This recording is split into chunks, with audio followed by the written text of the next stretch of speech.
Hello, welcome back to my channel. I know we've all been there, stuck in a cooking rut, uninspired by the ingredients in our fridge and pantry, and bored of eating the same meals over and over. So today I want to share some foods that can elevate your meals and mood that are too often overlooked and underappreciated. So stick around to discover my 4 favorite understated foods, why I love them so much, and how you can incorporate them into your own meals. My name is Katie, and I am a behavioral food therapist in San Francisco.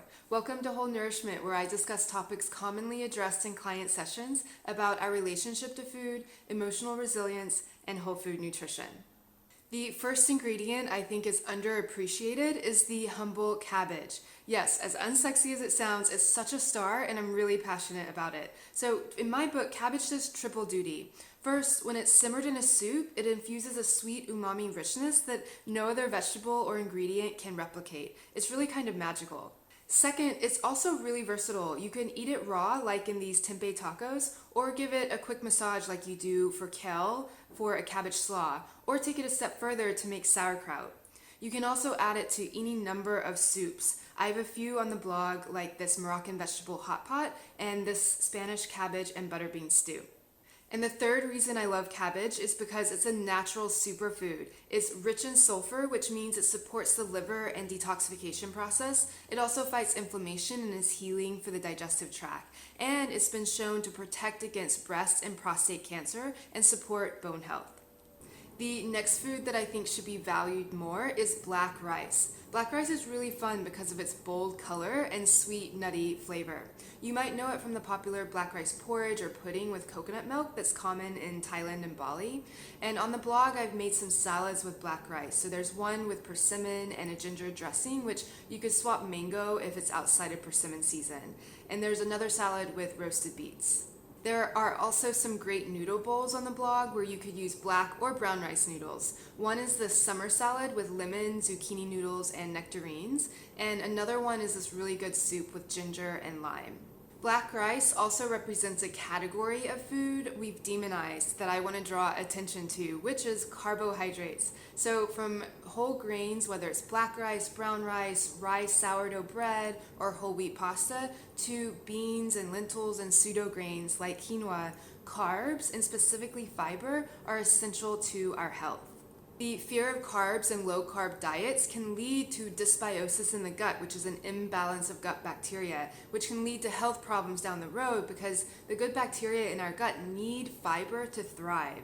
And fiber is also crucial for cardiovascular health, cholesterol, blood pressure, and blood sugar.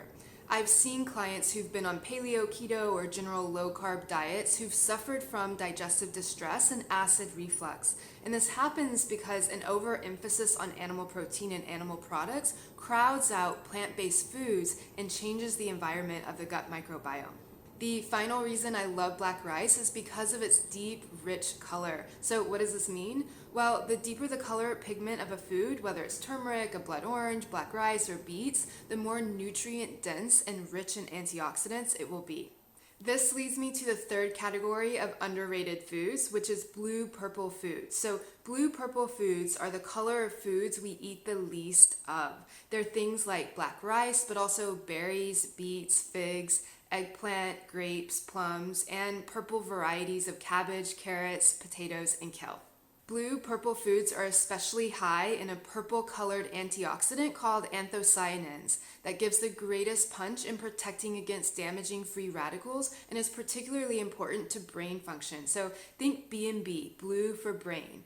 Anthocyanins protect cognitive function, memory, mood, and help us remain mentally sharp.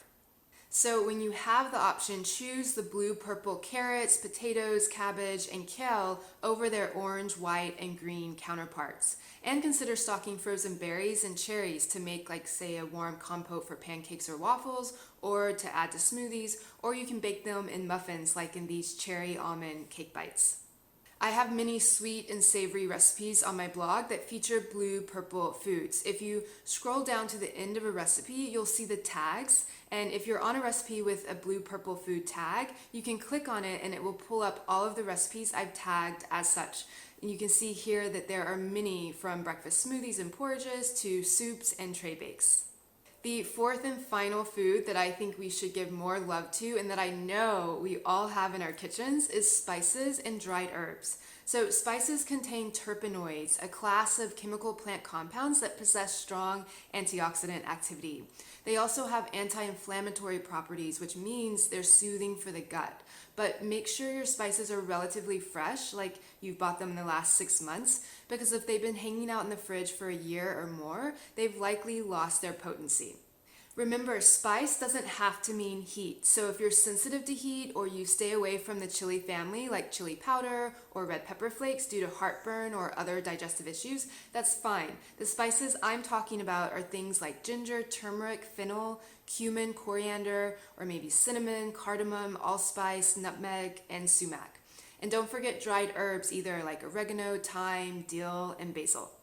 I think spices are the simplest to incorporate in daily meals. My go-to way is to put them in dressings or sauces. So you could add some cumin, coriander, or ginger to a classic French vinaigrette, or to a sauce like you'll find in this carrot couscous salad.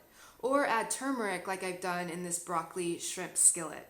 My other favorite way to use spices is in soups and stews, like in this Middle Eastern cauliflower chickpea stew, or this spinach red lentil soup. Okay, so those are my 4 favorite foods or food categories that I think are often overlooked but are highly valuable for boosting flavor, but also the satisfaction of meals and nutrition. And all the recipes I mentioned will be linked down below for you, so have fun exploring. And I'm curious, which food will you plan to start working more into your meals first? Let me know down in the comments below. And if you like this video, be sure to give it a thumbs up and share with your friends. But as always, thank you so much for watching, and I'll see you in the next video.